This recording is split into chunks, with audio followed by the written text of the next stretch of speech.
Welcome back to the Nikafit Studios podcast. I'm your host Katy, and this is Jack, as you well know. And we are here today to just have a bit of a chit chat around some myths that we find and we encounter with the clients in the gym. Yeah, misconceptions. Yeah, some education topics around how to lose weight, how to gain weight. And yeah, we're just going to see where the conversation goes, really. Yeah. It's going to be pretty vibe-based, moving from one topic to the next. Absolutely. Just how, when people enter the gym space, what they encounter and what their kind of preconceived ideas are and what the actual reality is. We have Danielle behind the camera here, so if you see us referencing just behind the camera, Danielle sitting there. This is the next step to getting producer Danielle actually on the podcast. She'll be on the next episode. She'll just be on the putting next it out episode. there. Yeah. So I guess when people first walk in the door, like the pretty much 80 to 95% of people that walk in our door want to lose weight and or tone up is something that I hear all the time. And I think when we get people in, the first thing we explain to them is what toning up actually means. And I think for a lot of people, what they are looking for is a lean body that is shapely, looks healthy, looks fit, looks in shape, as opposed to being overweight or as opposed to being skinny. They want to be toned, right? So when we talk about toning, what we're referring to there is stripping away a bit of body fat, but also maintaining, if not gaining, a little bit of lean muscle mass. Yeah. I think the shape thing is huge because I think I know people associate fat loss with the main goal in the gym, and that's part of the toning process or whatever word you want to use. But shape is what they're looking for. They're looking for, men are probably looking for broader shoulders, narrow waist. Women are looking to narrow their waists, maybe lose some body fat off their belly, things like that. And our clients will come in and they'll talk about toning, or they'll talk about reducing belly fat or reducing leg fat, and it's our job to educate them and give them the tools that they need to understand that the process is quite simple, but it's a little bit different from what they might think. Yeah, and I think what you touched on there, Jack, about losing the belly, like we hear that all the time, like, oh, I really want to lose weight off the back of my arms or lose weight around my middle, and most people will know, but a lot of people don't, is that you can't actually lose weight off a particular area. No amount of crunches in the world is going to make you lose weight on your tummy. No amount of bicep curls is going to make you lose weight in your arms. But what all of those lovely exercises do is tone the muscle mass that is sitting beneath the fat. And then what we need to do is get into a calorie deficit to reduce the overall fat mass. But unfortunately, you can't pick and choose where you put it on or where you lose it. And genetically, people will just put on weight in different areas. And there can be hormonal factors as well, cortisol, different kind of levels of estrogen and progesterone that might make people store in different areas. So for example, people who might store a little bit of weight around the middle, it can be related to cortisol, stress, things like that. But in general, to lose weight, you have to just get into a calorie deficit. So I've had a good few clients who've said, oh, but my arms are already thin enough. I just want to lose it off my stomach. I don't want to lose it off my arms. And unfortunately, that is just the name of the game. In order to lose it, you're going to have to accept it just being lost a little bit everywhere. But where we store more, we will then be able to lose. So it's just going to take that little bit longer to lose it off the areas that maybe are holding a little bit more, but you will lose it if you just keep dieting or keep in a deficit. Yeah, and genetics does play a huge role. I think people definitely underestimate the role of genetics. Like same with muscle gaining, you're saying some people might hold fat in their belly more so than their legs, or vice versa. A lot of people will gain muscle in their lower body a little bit easier than their upper body. Some people have broader shoulders. It's just a lot to do with that, and genetics are that's where your body is going to be leaning towards all the time, and then your goals have to either be focused on increasing muscle mass in that area. You have to put a little bit more effort into your upper body, particularly for women, or maybe a little bit more effort into your lower body, and that's just to do with the way your body is built, and that's a huge factor that isn't really considered, I think. And I think that the sooner people realise that and maybe try to think, right, what's the best shape I can get my body into, the better they'll feel about the results they get, because we're all comparing ourselves to Instagram, right? Or to these people we see, and a lot of the people that you see on Instagram that are in incredible shape are genetically gifted. You know, they will have, and the reason they're on your Instagram feed is because they are the absolute minority of people who happen to have really good genes. They probably walk around lean a lot of the time, you know, and then also they will have put a huge amount of work and consistency and good adherence to diet and good solid training foundations. But unfortunately, we don't see enough of a normal array of body types, and genetically we're all different. So some people are taller, some people are shorter, we can accept that. Some people will have bigger shoulders, smaller shoulders, longer legs, smaller bums, it's just genetics. So I think when people realize, okay, my body is my body, what's the best I can do for it, what's the healthiest I can get it, your mind, your body, you have to work towards, just stay in your own lane. I think that's something that is a little bit freeing as well, when you realize you don't have to be like people you see, you have to be the best version of yourself. And if you can Yeah. kind of get into that little lane and kind of push yourself as far as you can go in that lane, Yeah. you'll always be a little bit more,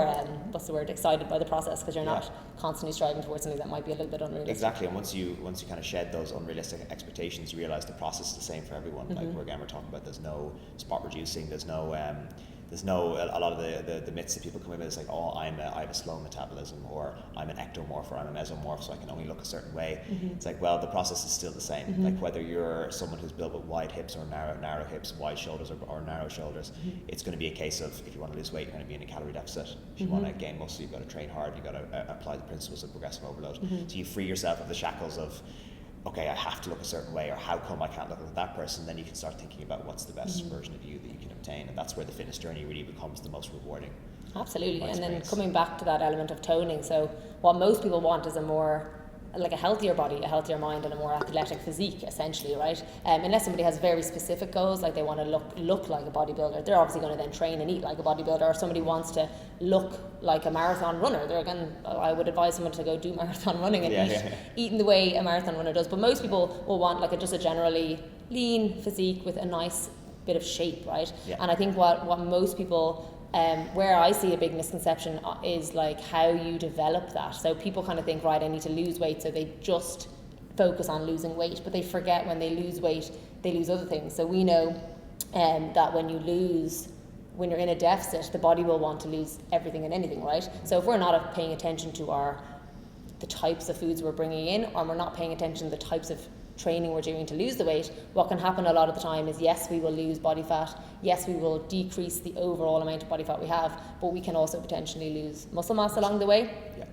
We can also kind of just lose our shape, lose our kind of even just like lose our heads along the way, because we're not really sure why we're doing what we're doing. We're just gung-ho going in one direction. So what we try to educate our clients on here in Nikafit is that while we are losing, it's really important to look at the quality of our food, so that we're also maintaining good health, good skin, good hair, good nails, all those nice things, but we're also maintaining muscle mass. And that's a really important one, because I don't know about you, but I hear it all the time, like, my metabolism is just slower than it used to be, or I want to speed up my metabolism. And I think the misconception around metabolism is that it's something that is just out of our control. But what's really happening there is, like, let's say Mary, for example, has been doing dieting clubs for the last 20 years, right? And she's just in a calorie deficit for the last 20 years.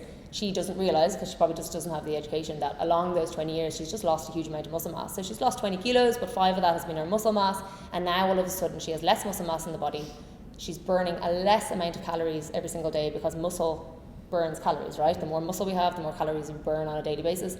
So even though she's lost all this weight and done a huge and tremendous work to try lose this weight, she's also lost a huge amount of her muscle mass, and now she's just burning less calories every day. So the only way Mary can lose more weight is to drop her calories again. And we all know that the less food we have in our body and the more we're moving, the lower the quality of life, right? Yeah. We're fatigued, we're not getting in enough nutrients because we're just eating less overall food. And all of a sudden now the only way to keep dieting when we're not looking at weight training or food intake is to keep reducing calories. And a lot of people that come to us in that place. Yeah. Like they've gone through, we've had years and years of, like the education is getting so much better these days, but like the generation before ours, let's say, there was a lot of focus on dieting clubs and food alone, and not real emphasis on the weight training. And I think what a lot of people did is kept dieting down, kept reducing calories. So just for anyone listening, when you reduce calories, right, your body will go into a calorie deficit, but it'll recognize it's in a calorie deficit and it doesn't want to be. So the only thing it'll do is it'll either make you crave food, and eventually you'll just start eating the calories and you'll just start keeping them back in whether you realize it or not, or the body will just say, right, we're not getting a huge amount of energy, so let's stop expending a huge amount of energy. So we slow down a little bit. Yeah. We're not like putting in as much energy into our workouts as we used to be. Maybe we're not getting up on the weekend and heading to Dundrum for the grocery shopping. We're just ordering it online this week because we're just that little bit, and it's just all stuff that you don't even notice. Like I think I said to you the other night, like by 8 o'clock when I'm coaching, I'm on one knee when I'm coaching, or I'm sitting down and I'm coaching from the floor, because my body's just conserving energy, because I'm getting tired, I haven't eaten in a few hours, and without knowing it, I'm just like trying to reduce that calorie deficit, totally out of my control, right? Yeah. And people don't realize then that the only option then is to reduce calories again. So once they have that education, people can kind of diet smart rather than diet hard, and the body is phenomenal. Like it'll just do whatever it can to get itself out of that deficit, whether it's a binge, whether it is a kind of a 2 or 3 weeks of low motivation and just, oh God, I can't stick to that diet. That's your body's just natural way of being like, feed me. And then it'll just bring itself back up. So And then when it comes to the muscle, like a big point of what you're saying there is the muscle, losing muscle over time, muscle retention. A lot of people when they come to the gym, especially to Nikafit, they wonder why we place such an emphasis on strength training, especially for fat loss, because they'll say, well, am I not better off doing cardio? That's the common thing that you'll hear. It's probably the most common conversation I have on the gym floor with new people is, would I be better off doing cardio? Strength training is the number one for fat loss for that reason, because it'll help with muscle retention. So muscle retention, for anyone who doesn't know, it's just maintaining the amount of muscle mass that you have or minimizing the amount that you lose, because losing some over time, if you're losing 15 kg or 20 kg, you have to accept that some of that's going to be muscle mass, but you slow down that process to a crawl if you consistently weight train 2 to 3 times a week, because the body needs the muscle. It's there, and especially if you're feeding the body enough protein, like you're saying, Katie, it's going to retain that muscle mass, which will help keep your BMR a little bit higher, so your body requires a little bit more calories, and it'll help halt that cycle of having to constantly reduce calories until you're basically eating nothing or eating far too little. So the strength training element is absolutely massive. If you just plow through the cardio, that fat loss may occur, but it's going to be weight loss because the muscle is going to start peeling off pretty quickly as well, and then that's something that's extremely hard to come back from. Absolutely, and that's why how quickly or slowly you lose weight matters. So a lot of people think, if I just blast out for 6 weeks, lose 10 kilos, like that will be me getting to my goal so much quicker. But we know that the stronger the deficit and the harsher the deficit, the more likely you are to lose muscle. So you guys might have heard on previous podcasts, or you've probably just heard it in general, that a really good way to maintain muscle while you're dieting is to strength train, right? So we know that that's number one. If you strength train consistently, you're quite likely to not lose muscle as you diet, right? The second one is keeping protein intake high, right? But if you are training consistently and keeping your protein, even if all the calories you are eating is protein, like protein through the roof, if you are dieting too strong, so if the deficit's too strong, it doesn't matter how much training or protein you are eating or doing, you're still going to lose muscle because the deficit is too strong. So sometimes people kind of think it's grand, I'll just go into a really strong deficit, I'll keep the protein really high and everything will be fine. If that deficit is just too strong and you're just dieting too harshly, you will lose muscle. So unfortunately, the only way to get to where you want to go to and get the body that you're really desiring is to just take your time and go really, really slowly and chip away. So the slower we lose weight, the more muscle we will hold on to. And you can, and we've seen it here firsthand, people losing 20, 30 kilos and not losing any muscle mass, which is and the important point with those transformations, and if you watch any of our testimonial videos on the Instagram, it takes a long time. Someone loses 30 kg. It doesn't happen in 6 months. It happens in 18 months, 2 years, 2.5 years. This process is for life. Again, if someone comes in to us and needs to lose 30 kg, we never put a timeline on it. This is probably the thing we would absolutely never even think of for lots of different nuanced reasons, but also that's going to take time. There's peaks and valleys. There's going to be months on end where no fat loss occurs whatsoever. There's going to be a time where you drop 3 or 4 kilos and motivation is super high, and then you'll hit a period where you actually gain weight. So the overall picture of what's just happened is completely different to what the end result looks like. And knowing that it's a long game is something that I think it takes a long time to get to, because everyone's in a hurry to do it. We want what we want yesterday, not tomorrow. So it is a hard conversation to have, but it's something that we've come to as trainers. We kind of understand a little bit better, but we're still guilty of it. Like, I'll still set a goal for myself and want to do it in 6 weeks instead of like knowing full well it's going to take me 12, but it's still something to push me on and keep me motivated.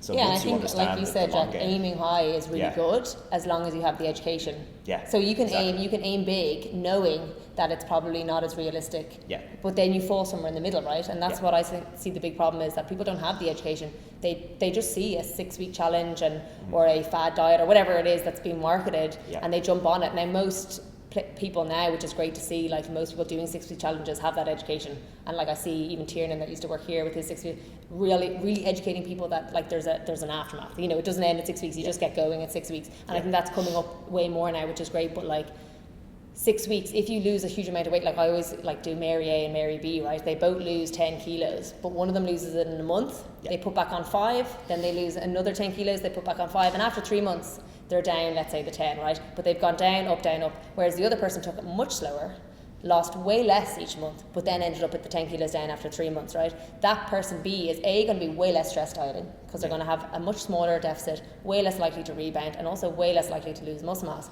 Person B has also, person A has also lost the 10 kilos, but they've lost a little bit of muscle mass along the way. They've also encountered a lot of episodes of restrict and binge because they dieted too hard, they put it back on. So yes, the end result might be the same, but the body composition might be very different. Yeah. Because the first person might have lost a little bit of muscle along the way. Also, they're getting wrinkles and stress and all the stuff that's going on from stressing out the whole time, or whatever you want to, however you want to phrase it. This is, again, like what we said at the beginning, people who are coming into the gym first, beware of before and after pictures, like you're saying. There's a story behind it. That's why I think it's really important that we do video testimonials as opposed to pictures, because pictures without a full context are dangerous, because someone will look at it and think, well, this person did this in X amount of time, how come I can't do that? And then that's where that expectation piece comes in again, where you'll rush, and the factors that you said there again may not be considered, how that's going to impact your work, your relationships, your ability to get up in the morning, your ability to actually do a training session. It's so important. So this long game point, we're going to linger on it for a long time on this topic, because it is so important.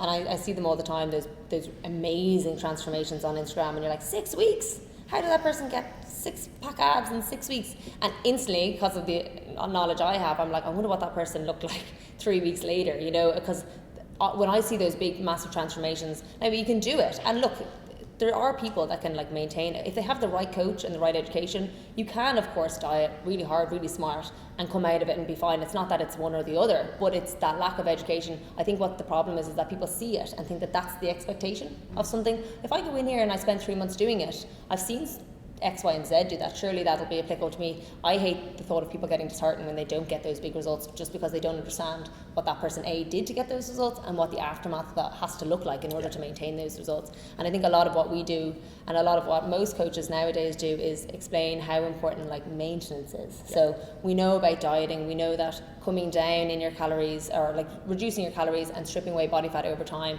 is how we get leaner essentially. But coming out of a diet is nearly harder, I think, and most people, because you kind of tap out mentally when you finish a diet. You kind of think, wow, I did it, okay, I'm at my goal.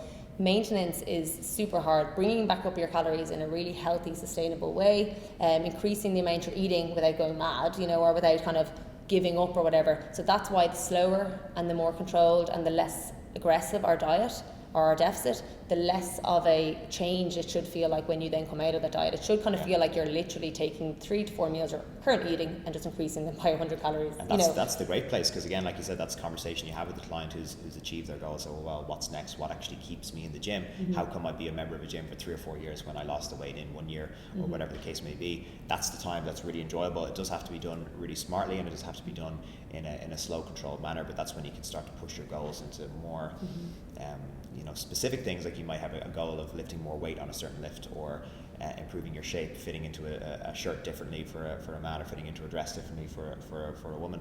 Just something that's a little bit more specific to you. Those goals become a lot more enjoyable. I mean, not that fat loss, not that journey isn't enjoyable, but it can be quite arduous, and it's quite broad. But that's that point where you can really start to expand your scope of what you're actually doing in the gym, and have a bit more buy-in as a person who's involved in fitness. Because again, we talk about changing lives through fitness. That's not changing lives for 6 weeks. We're trying to change it for 6 years, 10 years, 20 years. Make it a part of your existence so that you can have those slightly more personal or specific goals, as opposed to I'll just lose 10 kg and leave the gym, because what's going to happen, you're just going to put the weight back on. So. And most people, and that's funny you should say that, because most people, when they have reached their goal, realize that what got them to their goal was doing something that they want to now do forever, right? Especially the people who do it in the right way. As okay, I lost 20 kg, but what that meant is I improved my sleep. I started eating better quality food throughout my day. I started looking at my training and making sure it was consistent. I started to focus on strength. So most people, we would say, you get to your goal, a really nice shift in focus then is your numbers. So I want my deadlift to increase. I want to be able to do a pull-up. I want to be able to do a push-up. And when you see people's mindset shift from I want to look a different way to I want to feel a different way, the shift is amazing. So we always kind of try push people to get to that shift sooner, because the people that lose a huge amount of weight usually make that shift halfway through their journey, if not earlier, to actually, do you know what, it feels really good to be strong. It feels really good to be breathing easier, running faster, chasing my kids, whatever it might be. And when the focus shifts there, all of a sudden you've taken the pressure off that fat loss goal. And pressure is number one killer, right? When you have a wedding that you want to be at and you want to look a certain way at, all of a sudden you go the other way. When you have an end goal for something, it usually puts so much pressure on that people then act in the opposite way that they want to, right? Because pressure just does not equal success a lot of the time. So that's what we were saying as coaches, like we have been doing this for years, right? And we know there's no end goal to our goals. We want to stay in shape for the rest of our lives. It takes the pressure off having to do it this week or this month or this year. We just know that this is something, and that's why I think we would find it easier than somebody who's starting in the gym, because there's a lot less pressure for us to train 3 times a week because we've been doing it for so long. And it's lovely to see our clients, or anyone really, just transition from that I need to do this to look and feel a certain way to I kind of want to do this all the time. And when that shift happens, the results kind of come a little bit easier because the pressure is lifted. And the enjoyment factor goes up, and what's happened in that process is you've created autonomy. I think the biggest role of a personal trainer or any kind of coach is to create autonomy for the clients. I think there's a common phrase that goes around, is like, I train the person until they don't need you anymore. It seems so counterintuitive. It's like, why would you want your client to get to the point where they no longer need you? It's like, well, I find those clients are the ones that stick around the longest because they understand what's going on. They understand how we as trainers have helped them by giving them some education, but we've given them just the chance for their own selves to blossom and educate themselves and start reading articles or start watching YouTube videos or start asking us more interesting or kind of challenging questions. You'll just notice people start to say, okay, how come we are doing this exercise? Or I never really thought about why I was doing a deadlift, or they kind of just did it. But then they start to get a little bit more interested, a little bit more bought into the process, and they can have more specific goals. And that's where that autonomy and that sort of passion starts to grow, and the client will, or anyone in fitness can just get so much more out of it than just weight loss. Something that we've always, as a company anyway, it's one of our core values as a company and as trainers, to like instill autonomy into our clients and make them not need us, essentially. But to have the last few guests on the podcast, you know, talking about, it's so refreshing to hear that from people's own point of view, you know, that's what they're feeling and that's how they feel, like that they're doing this because they feel like a trainer now, you know, as opposed to a client who's lost their way. And that hands down goes down to the education, I think anyway, that we're providing, which is so important. But like coming back to that, when somebody enters the gym, right, I think where the education process begins, for me anyway, is like, where should I start? What should my goal be? Should I be gaining muscle? Like maybe somebody comes to us with very low muscle mass and they, you know, have been not moving a lot all their life. Should I be losing the body fat that I have? Should I, where do I start, you know? And for most people, and this is something that most people won't know, but when you actually just start strength training for the first time and start addressing nutrition, we call it newbie gains. It's the only time that you'll be able to kind of build lean muscle and burn body fat at the same time. So it's a really good opportunity if you're out there and you haven't joined a gym and you're joining a gym, to really just stay consistent and go for it. Probably not worry too much about what you're eating and what you're training. Just train and move, and the actual development of muscle mass that happens early on is probably the fastest it'll ever happen, right? So someone like you or I, it'll be a lot harder for us to gain muscle now because you're so trained, but somebody at the very beginning, it's a really good time to just get stuck in and just weight train and just make that your main focus. Be consistent with it. The body will respond in all amazing ways, and sometimes alone weight training is enough to stimulate that muscle mass growth and start burning more calories without you touching food. Something to be really conscious of when you start training, because we do see this a little bit as well, is that when you train, your appetite increases. So people come to me and they kind of say, but I've been training 4 times a week, why have I not lost any weight? Because as you train more, you eat more and you get hungrier, right? So it is important, if you are training to lose weight, when you start out in a gym, try keep your food the exact same as when you came to us. Even if that felt like a little bit too much at the start, you can obviously clean up the act, but the main thing would be to do is to try maintain the rate you're eating, so that the new amount of exercise and the new amount of muscle is going to help you start burning. And then I think that's another conception that people don't realize, right? If we go with the 3,500 calorie rule and somebody's maintenance calories are 2,000, we know that we need to be in a deficit of 500 calories every day to lose a pound a week, right? But what people forget is that when we are in a 500 calorie deficit, the body slows down, right? So all of a sudden now we're eating less, we're conserving more energy, we're burning less. So we always, rule of thumb should always be, like, if you're trying to diet and lose a bit of weight, try just like actively eat a little bit less than you think you should without going mad. Like, so we're not starving ourselves, but pull your calories back and then be conservative. And the same with muscle gain, right? A lot of the time when we go to increase our muscle mass, we will advise clients to get up into a calorie maintenance, maybe a slight surplus. But what happens when we eat more food? We get more energy, right? So the more we're eating, the more we are moving. And what happens is sometimes I'll build somebody up to a maintenance level of 2,000, and all of a sudden how their workouts are going through the roof, they're lifting more, they're meeting their friends, and now they'll start to lose weight again. So you got to keep building those calories. So if you are listening and you are trying to gain muscle, just eat a little bit more than you think you should be eating, and then monitor your weight. Obviously, don't just go mad. And same with deficit, just pull back a little bit more than you think you should and keep moving. So it's just like, it's crazy in a way when you think about how the body adapts to what we're doing. So it isn't just black and white, just eat less, move more, and expect the same thing to happen for the rest of your life. Things change, things adapt, and that's why having a really good coach or a good system to kind of know when the right time to come out of the calorie deficit is. Like we've seen it with loads of our clients, they deficit hard and they stay deficiting. All of a sudden they're not recovering, they're exhausted, they're complaining, they're getting injured a little bit more easily because they're not resting and recovering. That's a really good time. So if you're in that boat where everything is feeling not so good and you've been dieting for a while, take a break, come back up to maintenance, regain energy, regain motivation. People always ask me, how long should I stay at maintenance? Like, is there a time frame? And I said, till you're kind of itching to diet again.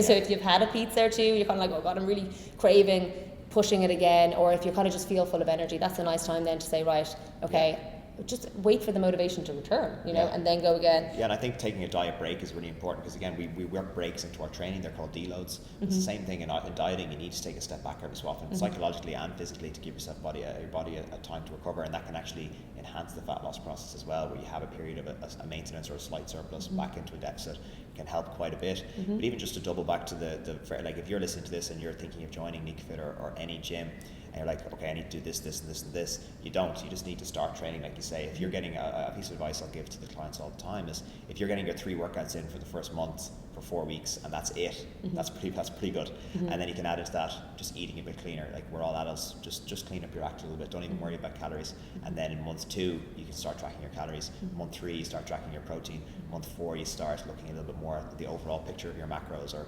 weighing yourself every day. And before you know it, you're ticking all the boxes, but you haven't let's go. I think we were talking about habit stacking right before we started the podcast. It's like, it's just taking one thing. It's like, what's the absolute minimum I can do to improve? Start going to the gym and training 3 times a week is probably the minimum. So just do that. And then what's the minimum after that? Adding in, counting my calories and so on. And that's how you simplify it for yourself. It's, even me, I've been training for nearly 8 years now. I still take that simplified approach. If I've kind of fallen off the wagon, or if I have a week where I don't train or I don't watch my food, it's like, well, what can I do to immediately start reversing this process or make myself improve in this area? It's like, well, I just have to do that. And then the next week I'll do that, and before I know it, I'm ticking all the boxes. Yeah, and regardless of where you are, like if you have never been in a gym, or you've been with us for 3.5 years, and you're wondering what the next step is, the goal you set should always be achievable. So you should be able to say, there's probably an 8 to 9 out of 10 percent, that doesn't make sense. Like I would score myself 8 or 9 out of 10 in terms of being able to achieve this goal. Yeah. And then once you can do that, then add to it. But we're all suckers and guilty of trying to do everything at once, and which I think is fine, because we're humans, right? You can't tell somebody, just focus on one thing. They're going to focus on 7 things, but be anal about one. So if there's one thing you're not going to let slip, let it be one thing. And like you said, just go 3 times a week for 4 weeks in a row. Yeah. And then if you can do that first, like create wins, because even the psychology of it, people, when you fail once, you're more likely to have that negative mindset of, oh, I can't do it. I failed before, this is going to happen again, and then what's going to happen? We're going to fail again. So setting yourself up with small wins, especially if you're someone who has tried again to do all these things like fat loss and weight train or join a gym and stick to it. Like, there's so many people out there, like pretty much everyone that walks in our door, right, has tried again and can't seem to stick to it.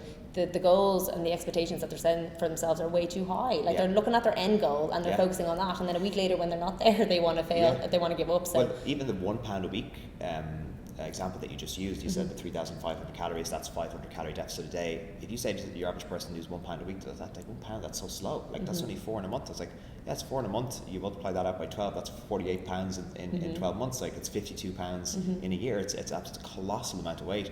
And we're talking at the moment in the gym about decreasing the reps that we're doing so we can increase the weight. I've had a conversation multiple times this week and last week with several clients who are prioritizing their strength at the moment. They'll say, okay, let's go up 5 kg or let's go up 10 kg. And my advice to them is, let's only go up 2.5 and maybe 5, just to give ourselves that easy win. It's right in front of us, just take that win. And then you feel great about yourself. You went up 2.5, then next week you'll go to 2.5 again. Same goes for fat loss. Use £1, half a pound, £1. It may not seem like a huge amount, but then over 12 weeks, you're like, hang on a second, I've lost 12 pounds. Yeah. And that's how you do it in that sustainable manner that we're talking about. You're not grabbing it all at once, because if you grab it all at once, you don't leave yourself a whole lot to go, and you've probably put yourself in a position where you can't go any further. You've hit your ceiling far too soon, motivation will drop off, and that's when that burnout point is reached. be it with strength training or the fat loss journey. Yeah, and I think what's important to note as well is your starting point also matters. Yeah. So if you're a beginner, you will be able to increase the amount you're lifting quite dramatically each week, right? You might go from 40 kilos on your deadlift to 45 to 50 to 55 in a matter of short weeks. Somebody like you or I might increase 10 kilos over a whole program, because how quickly your muscle mass will adapt to the training you're doing depends on where you are in your training age, if that's the right saying. Yeah. And it's the same with dieting. If you are 100 kilos when you start your diet, or you're 50 kilos, the amount you want to lose should be different. So I think we see these numbers like, oh, so-and-so lost 10 kilos, and we just assume that that's what we should do because they are happier and we want to be happier, so I'll just do what they do. But they might have been in the gym for the last 6 years, have all of their sleep addressed, their habits addressed, and the only thing they need to do now is just pull themselves into a deficit. Or you get somebody who has had years and years and years of mental health issues and really bad relationships with food, like where they need to start is somewhere very different, and they need to not put the pressure on themselves to be in the same place as somebody else very soon. And the more we weigh, the more we can afford to lose without losing maybe, without adapting very quickly. The less we weigh, the less we should be aiming to lose. So just because you saw somebody who lost 2 kilos last week doesn't mean you should be aiming for 2 kilos. Maybe you should be aiming for 0.2 of a kilo because you're a lot lighter than that person starting. So I think all this kind of stuff, we're just coming back to education. I think the point of this podcast was to kind of explain that it's not as black and white as calorie deficit, calorie surplus, lose weight, gain weight. There is so much more that goes into it, and anybody listening to this, I'm sure, will be thinking about their own situation, where they are at. And I think the main message we wanted to say is sit down with a coach and talk about your current position and what the next phase looks like for you. So I can think of 7 different examples off the top of my head as I'm talking of what that might look like for different clients. I had a guy in today, Rob, who's in a gaining phase. He's eating so much calories, he's training, the steps he needs to take are a lot different to somebody who is just starting their fat loss journey, right? So try not listen as much as you can learn, if that makes sense. Come in, educate yourself on where the next step is for you. If you've been dieting for a long time and maybe it's time to break that diet and just change it up and do something different. I just think it's such an important topic and that's why nutrition and training, it's all so complex and people get such mixed messages, and sometimes it's good to skip breakfast, other times it's really important to eat breakfast, sometimes it's good to want to lose fat, sometimes it's not, if you're not doing it the right way. So I think the main thing is that it's very variable and it's very dependent on the person. And just remembering that it's such a long-term process. If anyone takes it away from this, from what Katy and I have been saying, the backdrop to everything we're saying is how long that you need to invest in this. Again, 6 to 8 weeks is just not enough. That's a great place to start. But once you enter the mindset of, okay, I have an infinite amount of time to do this. This is not you may have a deadline that you're working towards, but that's not the end of the journey. That's just the beginning. And it's a chance to give yourself, to remove the shackles and be like, okay, let's just do this in the best way possible that suits my lifestyle, because we all have other things going on in our life. We can't compromise our work, we can't compromise our relationships just to lose a few kg. I know people who have done that, and every single time they regret it. There's not a situation where someone comes out of that thinking, I was delighted I snapped at my wife for those weeks where I lost 10 kg and then immediately put it back on because I was miserable.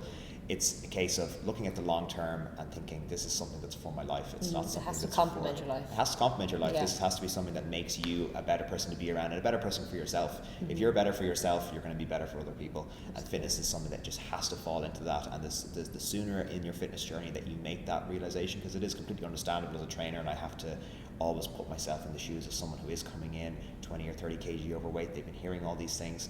If you're super motivated by losing a certain number, that's absolutely fantastic. That's going to get you in the door. It's going to get you moving. It's going to really give you that jumping off point. But the sooner you kind of see it as something that's not going to take 6 weeks or 8 weeks, it's going to be week after week, month after month. And that doesn't mean it's an endless toil that you have to go through. It's something that actually complements your life and makes it better. Yeah, and try and embrace that. Try get excited by that. Try kind of change your view of why you're doing this in the first place. The reason most people get to a point where they really want to change is because of a long period of time doing the opposite thing that they want to do, maybe overeating small amounts over a long period of time, or maybe neglecting their mental health and the self-care for a long period of time. That's usually the turning point for someone, is they realize enough is enough. For most people we've talked to, they hit a point where they say, I have to do something about this. So it's going to probably take a long time to come out of all those bad habits or those like unproductive habits that are taking them a little bit further away from where they want to go. So just to kind of like go easy, you know, relax a little bit. And of course, obviously it's going to take hard work and change and consistency. It's not necessarily, shouldn't feel super, super easy, but it should feel manageable, you know. And that's actually a great way to do it. What you just said there is like, you might ask the person who leads to the client A who needs to lose 20 kgs, well, how long did it take you to put that on? They might say you 3 or 4 years. It's like, well, there you go, there's your answer. Now it's might not necessarily take you 3 or 4 years to lose 20 kg, but it's like you didn't put that on in 6 weeks or 8 weeks. You know, it's gonna take a similar amount of time, or at least something in that range, for you to properly reverse that. And like that might be a super unmotivating thing for someone to hear at the beginning, but once they get into it and once they see the kind of peaks and valleys and the way that the fat loss process works, begin to understand that a bit better. And then we can lose it really fast, but we know what's going to happen after. Exactly. You'll probably put a bit back up it on. So but at least the person has the choice. Because I've had so many clients who work really well under 6 week pressure, lose it off, and they are really, really motivated to keep it off. And that works for them. And there are different personality types. Some people are just consistent slow burners anyway, right? So doing it over a long period of time works better for them. There are some personality types who like the all or nothing approach, who you can work quite well with if they have the right coach who is ready for that aftermath. You know, that it's not that you can't go any direction, but you have to understand why you're doing what you're doing. And most people will come away from the more, because they just will realize that it's actually not the better way to do it. So I think the main thing is to kind of like sit down, have a think about where you're at now, especially if you're maybe like, and sometimes I know I have gone through these periods, I'm sure you, Jack, have, where you kind of go, God, I really don't actually have any goals. You know, and you kind of are floating through a little bit, and it feels really good to have some goal. It doesn't have to be like lose weight, gain muscle. It could just be like, I kind of want to like eat a bit more vegetables than I usually do. Something that's just going to perk you up. It's always good to sit down once a month, once a quarter, and just kind of think like, what would I love to get out of the next few months or the few weeks? And regardless of what your goal is, like, come chat to us, you know, come make a plan, set it up on your trainer eyes, and there's always something that you can do that's going to make you feel healthier, feel happier, that we can work towards. I think it's just really nice, I think, because you're just going to live your life a bit more fully, if that makes sense, if you're kind of doing things that kind of give you a little bit more of a bright spark. Those small wins, taking small wins has become super important for me in every aspect of my life. It's like, even no matter how innocuous or silly it might, or trivial it might seem, it's like, well, that's an improvement, so that is a win. That's something I have to take away from this. It was worth spending time on it, you know, rather than we were talking about it before, scrolling on Instagram for an hour, getting off, realizing, whoa, that just didn't add to my life at all. You know, the kind of way, had I got up and, you know, done a few pull-ups and worked towards my pull-up goal, I would have felt better about it. So, but sometimes it's not even that you don't, it's just we don't have a reminder to just actually sit down and make that plan. So I guess that's what we were kind of trying to do today, is maybe expel a few of the myths that people might have around fat loss, muscle gain, and then also it just popped into my head, fat loss is much quicker than muscle gain, and that's something that I think a lot of people forget. And we see clients who've lost all their weight go, right, I'm going to put on some muscle now, and expect it to happen as quickly as the fat loss did. Muscle gain takes ages, people. Ages and ages. It's something ages and ages. Yeah, if let's say you lose 10 kg of fat mass in 12 weeks, whatever it is, the time it would take to put on 10 kg of muscle, we're talking years. And it's something that's, again, when it comes to going into a surplus, then it's a danger zone, because people can kind of throw it out the window. It's like, well, I'm in a surplus, I may as well just bin this, just go hard on my food. Yeah, you can put 10 kg on, but it's not going to be 10 kg of muscle. The muscle gaining process is agonizingly slow for men and women. I mean, more so women, but particularly men think, okay, I can gain a load of muscle in a year. Like, I'd love to gain 5 kg of muscle this year. It's like, I don't know if that's going to happen. So that's where the strength training piece comes in, focusing on the numbers, because if you can have a tangible goal, something that you can actually see increasing, you're moving from 90 kg on your deadlift to 100 kg. That if you've been training for 6 months, that's probably only going to take you 6 weeks. That's a lovely goal to aim for, and in that time you've gained a little bit of muscle. It may only be a small amount, but because you've gone from 90 kg to 100 kg, if your body weight has stayed the same, chances are you've gained a small bit of muscle, because you've got something to focus on in each session. You're going to get to that kilo extra of muscle a lot quicker than watching that in-body creep. It's like watching paint dry when it comes to gaining muscle. So it's just important, because I think people kind of go, right, I'm ready to gain some muscle, and you're like, okay, 3 years' time. Let's gain 1 kg over the next 3 months. Exactly. But again, it comes back to where you begin. At the beginning, you'll gain muscle a lot quicker. So that's a good time to kind of push the strength training. When you're a little bit more experienced, it takes a long time, so just take your time with it. And again, it takes a long time to lose muscle as well. So if you're training consistently, you see that muscle mass reading go down on the in-body, it's not muscle wastage, especially if you're doing all the right things. So big message, just slow down, lower the expectations, think of the long-term goal, think where you want to be in a year. And then let's set some goals, what to do on a daily basis. And you'll just enjoy the whole process a bit more, absolutely. And regardless of your goal, some form of strength training has to be done on a weekly basis. Absolutely, regardless of what your goal is, obviously within the realms of safety and that you know what you're doing. But strength training is a pillar. This is why we emphasize it so much at Nikafit. Strength train, eat good calories, not shite ones, eat good quality calories, and do some sort of yoga, meditation, mindfulness, or just stopping and looking at a wall for 10 minutes. Just stop and breathe, and then the rest should fall into place. Watch a cow in the field. I quite like looking at the cows in the field. Whatever form is going to journal, get a piece of paper, write pen to paper, just something that's going to make you stop. The world is so busy, right? We're on Instagram all day. Everything's so fast paced. We all want to be, like you said, where we want to get to yesterday. And when none of us take any time to stop and do what we're asking you to do now, is just sit down with a piece of paper, write out some goals, and just think about where you're currently at, where you want to go. And if you're stuck, come to us. This is what we do. This is what we love to do. Come to us, sit down, make a plan. If you're a non-member and you just want help with this kind of stuff, just reach out to us. This is, again, what we do. We're always happy to do it. If you're a current member listening to this and you kind of think, this has tickled my fancy, I want to set some goals, book in with us, set a goal, and we will be happy to help.